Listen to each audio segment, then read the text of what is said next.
Hi, Nadienne here. Did you know that most news is authored by the dark prince of this world? And I, for one, have nor the time or the spigot to be a personal messenger to the king of hell. So I write my own column for the Goshé newspaper, the Goshé Rag. It's a little advice column with things to make you think or feel good about yourself. I call it Nad-Vice.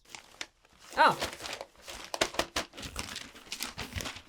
This is it, right here. It's posted right next to the obituaries. I always tell them, post my stuff next to the obituaries. That way the people that are coming in crying their stupid eyes out over the local saint that just died, since everybody is suddenly a saint that dies, even if they never even went to church. Like this jackal right here. I guarantee it, he's not in heaven. Reverend Michael. You'd think with the first name like Reverend, he'd automatically be a shoo-in, but you'd be wrong. Just because he went to church don't mean he's getting in. You gotta go to the right church. Can you hear me, Dead Michael? People got to remember, God don't have no rooms up in heaven reserved for jackals. Oh, Sunny Sunshine Michael went home to be with his Lord. Home. Sunshine served as lead follower of St. Jonathan Sing Sing Song for 17 glorious years. However, lead following was not Sunshine's only passion. We know what he was into. Sunshine's mistress was baking. Please. That's right. When Sunshine isn't lead following for Christ, he's lead following every cakewalk in the county. County. I think that should say county. I don't know. Maybe it's smaller than a county. Maybe it's just a county. Sonny was found deceased in his house under a pile of stale cake. His head crushed by a bunt. I always thought he was a bunt head. A cakewalk will be held in his memory Saturday morning, followed by a tractor pull to raise money for Lewis Proctor's roof, since a heavy bird landed on top of it. Okay, this is so boring, I just want to stab my eyes out and die. And you know why? Because it's a boring, dang, sad obituary about somebody who's not even here anymore, and I'm sorry. It's so... Jesus, come and make me a dead so I don't have to read about them.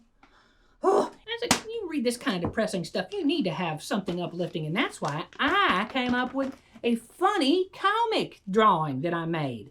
This is witty, smart stuff, folks, and a lot of people in this town, at least the dummies that know how to read still, aren't even ready for this. Okay, look at it. Okay, listen. So you got a lady who's walking across to the street, but look at that chick. She's blinded. She's got sunglasses on to make her blind. This is a universal symbol for blindness. Now, to all the seeing eyes out there, you might look at this and say, Nadienne, that looks like some naughty Nad-Vice. Oh, no, it's not naughty at all. It's just that my Nad-Vice columns are like a stack of flapjacks. You got to pull apart the pancake to get to the sweet syrup.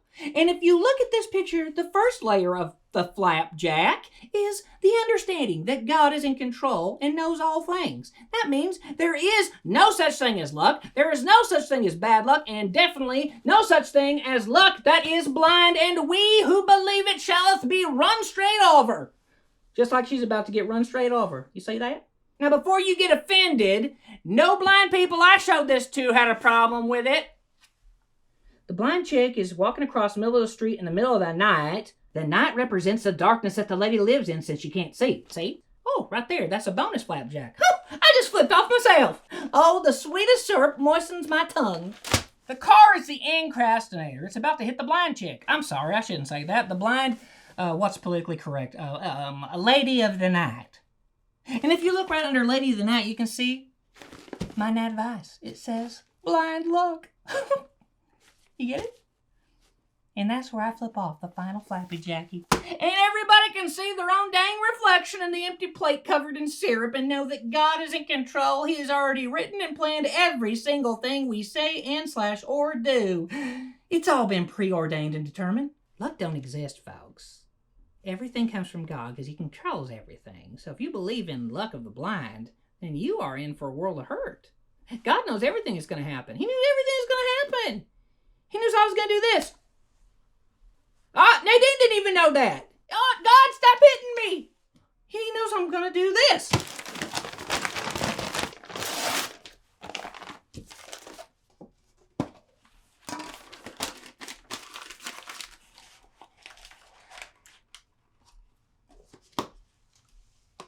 Which brings me to my main point. Since God is always right, I am never wrong.